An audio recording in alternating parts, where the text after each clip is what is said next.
Assalamualaikum, halo Pianas, kembali lagi di channel saya, channel Kemerikan seputar informasi cryptocurrency ataupun Pi Network.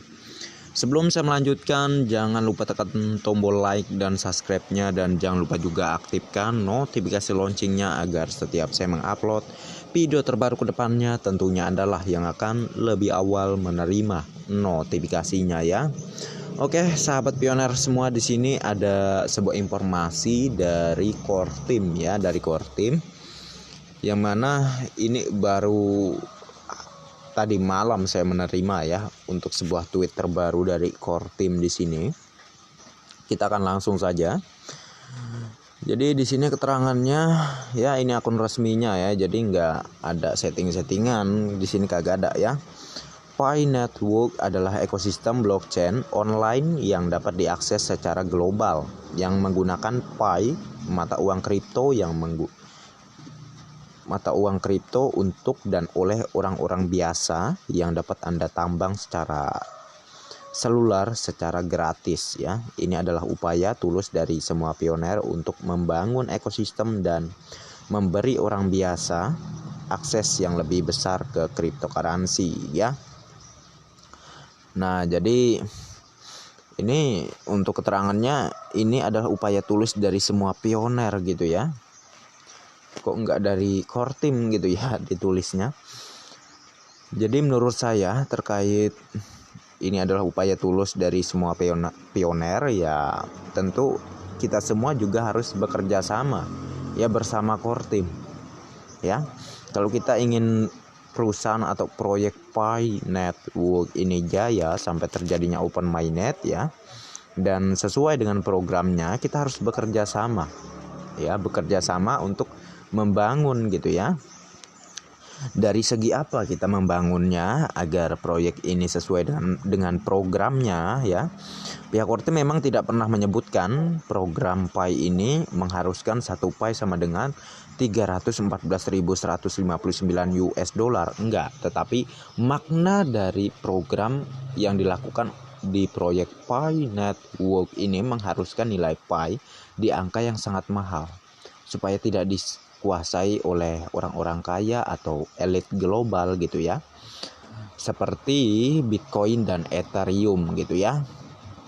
Itulah tujuan Core Team gitu ya, supaya tidak dikuasai oleh elit global, tetapi untuk masyarakat biasa ya. Jadi mengapa ya, untuk apa, supaya maksudnya bagaimana caranya agar Picoin ini tidak dikuasai oleh elit global atau orang-orang kaya ya. Caranya, harganya harus sesuai dengan konsensus 314.159 US dollar ya, agar orang-orang kaya tersebut ya lebih memilih menjadi vendor menyediakan fasilitas untuk para pioner ya, ketimbang menjadi paus ya, memborong semua Picoin para pioner gitu ya. Jadi itulah tujuan Core Team sebenarnya ya. Akhirnya ke depan ya, ini cara berjalannya bukan seperti cryptocurrency ya, tetapi sebagai uang, sebagai alat bayar ya. Itulah tujuan dari proyek Pi Network ini ya. Anda masih menyangkal apa yang saya sampaikan di sini? Untuk apa pihak Core Team membangun hackathon? Ya, untuk apa pihak Core Team menarik berbagai proyek gitu ya, yang mana seperti marketplace ya, menyediakan barang untuk ditukar dengan Picoin. Kan cara kerjanya itu loh, cara kerjanya itu seperti Picoin ini adalah uang yang ditukar dengan barang ya. Nah ya, dari situ masa nggak paham ya kan, masa nggak paham ya kan. Jadi udah jelas-jelas tujuan Pi itu sebagai uang ya, sebagai alat bayar. Sudah jelas bukan sebagai kripto ya. Memang kalau dalam penyebutannya kripto, tetapi ya kalau secara programnya ya, cara kerjanya itu lebih nyambung kalau disebut sebagai uang, sebagai alat bayar ya. Kita bisa lihatlah bagaimana beberapa negara sekarang ini menggunakan Picoin ya.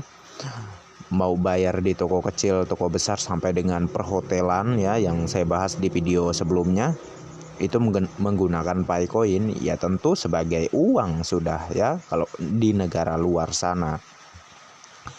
Terkait di Indonesia yang ada regulasi dan hukum, itu sudah saya luruskan dan sudah saya bahas juga di video sebelumnya ya, terkait pernyataan dari Wakil Menteri Perdagangan ya. Sudah saya bahas juga, kalian bisa cari di video sebelumnya, di situ ada fotonya Pak Wakil Menteri sama fotonya Pak Joko Widodo ya, yang sangat saya hormati tentunya.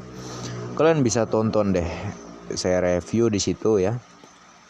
Sangat jelas sekali di situ ya.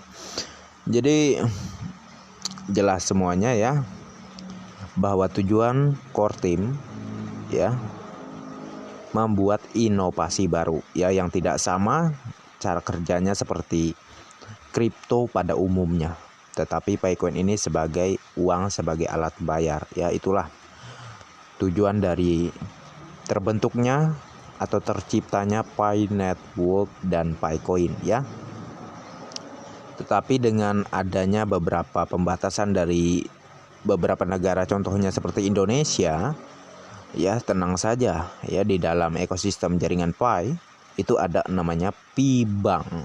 Pi-Bank itulah yang akan menjembatani kita ke depan dalam pertukaran Picoin ke uang fiat ya. Jadi apa yang perlu kita khawatirkan gitu ya.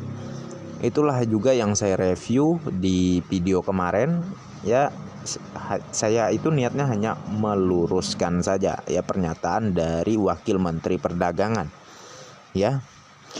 Tetapi daripada saya jelaskan panjang lebar di sini, akan lebih baik kalian tonton saja videonya di beranda channel YouTube saya. Di situ terpampang jelas fotonya Wakil Menteri Perdagangan dan Pak Presiden Joko Widodo yang sangat saya hormati gitu ya.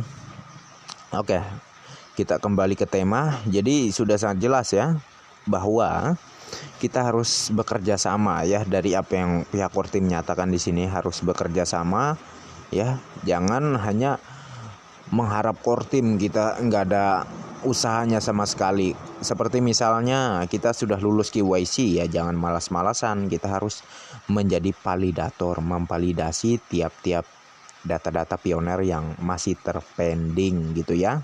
Jangan malas-malasan ya. Mau berapapun dapatnya, yang penting setelah lulus KYC langsung jadi validator ya. Nggak jadi masalah Anda mau dapat data yang divalidasi cuma 15, 16 atau 20 ya, nggak jadi masalah ya. Nggak jadi masalah, yang penting Anda sudah melakukan kerja Anda gitu ya sebagai validator, kurang lebih begitu. Oke, mungkin sekian dulu untuk yang saya informasikan ya. Terima kasih banyak untuk Anda yang sudah mampir di channel saya. Dan bagi yang belum like dan subscribe, silahkan diklik. Dan jangan lupa juga aktifkan notifikasi loncengnya agar setiap saya mengupload video terbaru ke depannya, tentunya adalah yang akan lebih awal menerima notifikasinya. Oke, next time. Assalamualaikum warahmatullahi wabarakatuh. Bye-bye.